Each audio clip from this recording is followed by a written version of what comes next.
اللہ تبارک و تعالیٰ نے قرآن مجید میں ارشاد فرمایا، اور زنا کے نزدیک بھی نہ جاؤ، بے شک وہ بڑی بے حیائی اور برائی کا راستہ ہے۔ ناظرین محترم، کیا آپ جانتے ہیں کہ اس کائنات کے اندر سب سے پہلے کون سے بدبخت شخص نے زنا کی ابتدا کی تھی؟ پیارے دوستوں، آج کی اس ویڈیو کے اندر ہم اسی شخص کے بارے میں جانیں گے، لہٰذا آپ سے گزارش ہے کہ آپ ہماری اس ویڈیو کو اینڈ تک ضرور دیکھیے گا۔ پیارے دوستوں، جب حضرت آدم علیہ السلام اور حضرت حوا علیہ السلام نے اللہ تبارک و تعالیٰ کے حکم کی نافرمانی کرتے ہوئے شجر ممنوعہ کا پھل کھایا تو اللہ تبارک و تعالیٰ نے حضرت آدم اور حضرت حوا علیہ السلام کو زمین پر اتار دیا، اور پھر اللہ تبارک و تعالیٰ کے حکم سے حضرت آدم اور حضرت حوا علیہ السلام کے یہاں اولاد پیدا ہوئی۔ بعض روایات کے مطابق حضرت حوا علیہ السلام کو 20 حمل ٹھہرے تھے، جس سے 40 بچے پیدا ہوئے، اور ہر حمل کے دوران ایک لڑکا پیدا ہوتا اور ایک لڑکی پیدا ہوتی۔ پیارے دوستوں، اس وقت کے قوانین شریعت ہماری آج کی قوانین شریعت سے بالکل مختلف تھے۔ حضرت آدم علیہ السلام کے زمانے کے اندر ایک حمل سے پیدا ہونے والے لڑکے کی شادی دوسرے حمل کی لڑکی سے کر دی جاتی تھی، جبکہ پہلے حمل کی لڑکی کی شادی دوسرے حمل کے لڑکے کے ساتھ کی جاتی، اور ایک حمل کے بھائی بہن آپس میں بھائی بہن قرار پاتے۔ اسی دوران حضرت آدم علیہ السلام کے یہاں قابیل اور حابیل پیدا ہوئے۔ چنانچہ قابیل کی بہن اقلیمہ بہت زیادہ خوبصورت تھی، جبکہ جو لڑکی حابیل کے ساتھ پیدا ہوئی تھی وہ اتنی خوبصورت نہ تھی۔ چنانچہ جب یہ بچے بڑھ کر جوان ہوئے اور ان کی آپس میں شادی کا وقت آیا تو قابیل نے حابیل کی بہن کے ساتھ نکاح کرنے سے انکار کر دیا اور کہنے لگا کہ یہ تو بالکل خوبصورت نہیں ہے، میں اپنی بہن اقلیمہ کے ساتھ ہی نکاح کروں گا۔ دوستوں، یہ معاملہ اس قدر بڑھا کہ حضرت آدم علیہ السلام نے حکم دیا کہ دونوں بھائی اللہ تبارک و تعالیٰ کی بارگاہ کے اندر اپنی اپنی قربانی پیش کریں۔ چنانچہ جس کی قربانی اللہ تبارک و تعالیٰ کی بارگاہ کے اندر قبول ہوگی وہی شخص اقلیمہ سے شادی کرے گا۔ دوستوں، قابیل کھیتی باڑی کا کام کرتا تھا، اور جبکہ حابیل بکریاں چرایا کرتا تھا، جو کہ ایک شفقت والا اور محبت والا کام تھا۔ چنانچہ حابیل نے اللہ تعالیٰ کی بارگاہ میں ایک خوبصورت بکری کا بچہ پیش کیا، جبکہ قابیل نے ایک ردی کا گٹھا اٹھا کر جو کہ اس کے کھیت سے نکلا تھا اللہ تبارک و تعالیٰ کی بارگاہ میں پیش کیا۔ لہٰذا اس زمانے کے رواج کے مطابق آسمان سے آگ اتری اور اس نے حابیل کی قربانی کو نگل لیا، جس پر قابیل کہنے لگا کہ ضرور میرے باپ حضرت آدم علیہ السلام نے حابیل کے لیے دعا مانگی ہوگی، جس کی وجہ سے اس کی قربانی قبول ہوئی۔ ناظرین محترم، پھر اسی واقعے کے بعد قابیل نے حابیل کو مارنے کی دھمکی دی۔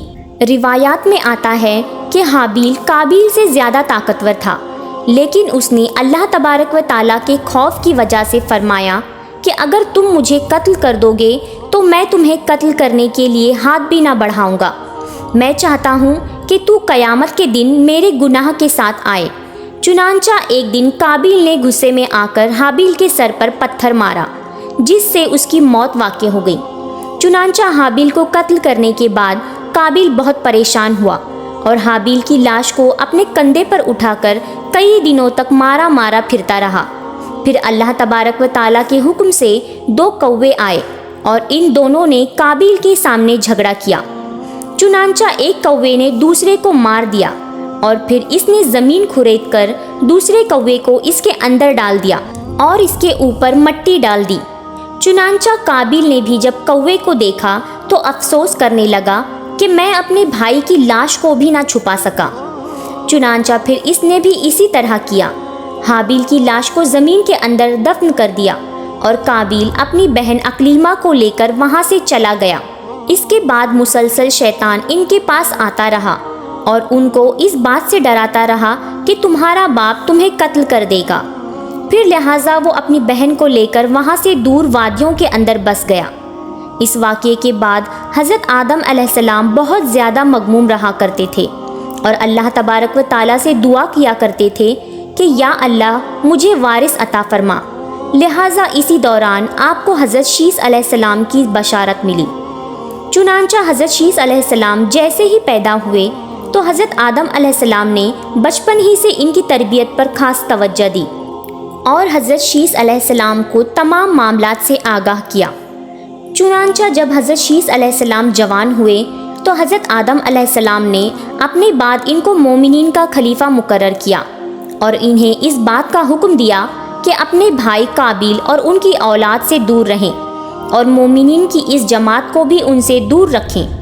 چنانچہ پھر اس کے بعد حضرت آدم علیہ السلام کے وصال کا وقت قریب آیا تو حضرت آدم علیہ السلام یہی وصیت کرتے ہوئے اس دنیا سے کوچ فرما گئے۔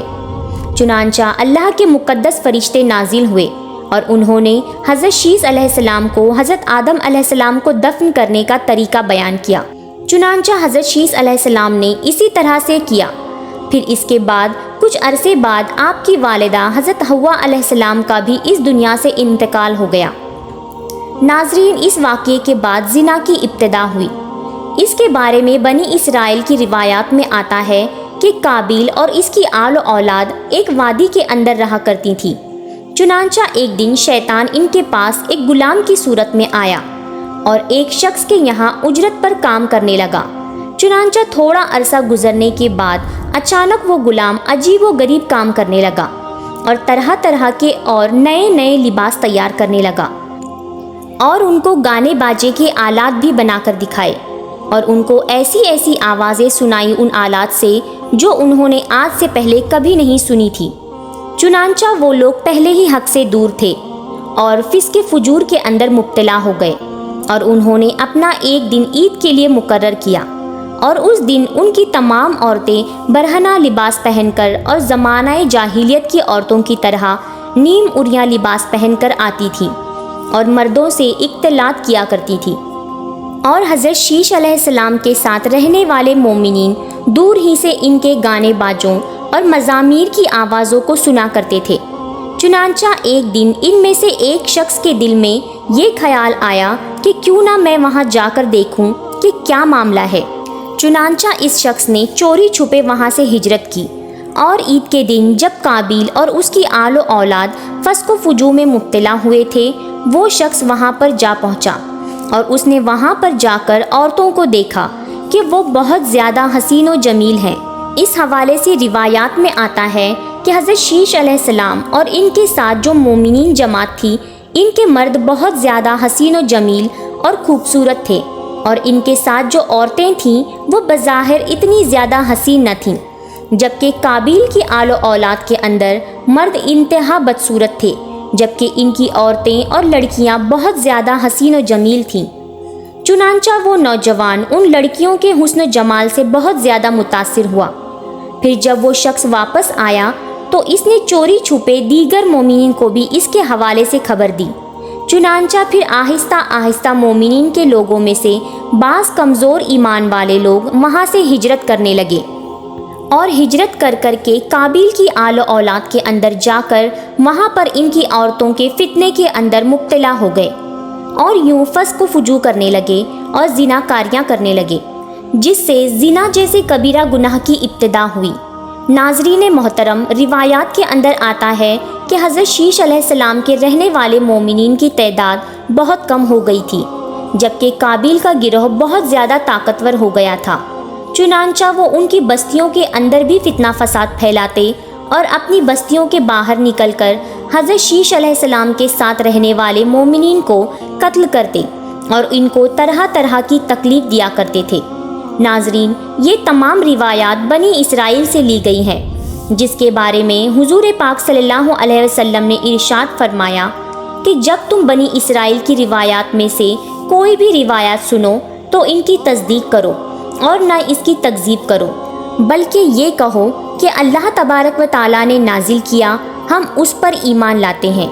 ناظرین، حقیقت حال پر غور کیا جائے تو زنا کی ابتدا تبھی ہو گئی تھی جب قابیل اپنی بہن اقلیمہ کو لے کر وہاں سے رخصت ہوا تھا اور اپنی بہن اقلیمہ کے ساتھ ناجائز رسم و رواج قائم کر کے اس نے اپنی آل و اولاد پیدا کی تھی۔